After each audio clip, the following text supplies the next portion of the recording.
book of Matthew, Jesus says, you've heard it said, you shall not commit murder. But I say to you, anybody that has feelings of anger toward another person has committed a sin. Oftentimes we look at that and we say, well, he's talking about hypocrisy. He's looking at the religious leaders and he's saying, you walk around, kind of feeling like you're higher than other people by saying, well, I haven't committed murder, but yet you still treat people poorly.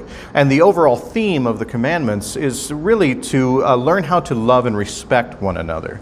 And he even takes it a step further when he talks about anger. He talks about how anger can really It can affect the rest of your day. If you say you're at work and you get angry and you have a disagreement with somebody there, and suddenly you find yourself that you go home and you're taking it out on your family members. Your anger just kind of carries with you until you resolve it. He even says if you're going to the altar or the church or whatever, if you're going to come before God, you settle your differences first, because the anger that we have toward our neighbor can fester so much that we don't see the blessings in front of us. And what he's saying is, if you have not resolved the anger that you have inside of you, you're going to see negativity everywhere that you go. You're not going to be able to see the blessings that God gives you. You're not going to be able to give thanks to God because you're too busy focusing on the anger issues.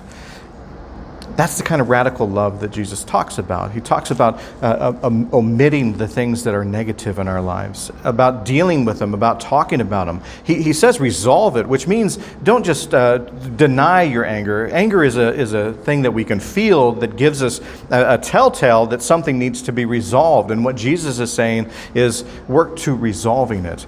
If it's a bitter situation with somebody, try to find common ground and try to work it out. If you can't work it out, be comfortable enough to walk away and keep yourself healthy and safe.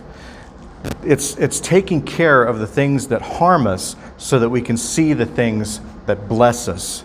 Those are the things that Jesus is talking about. Remember, Jesus is about loving people, not about being angry toward people, not about just focusing only on negativity and hating our neighbor.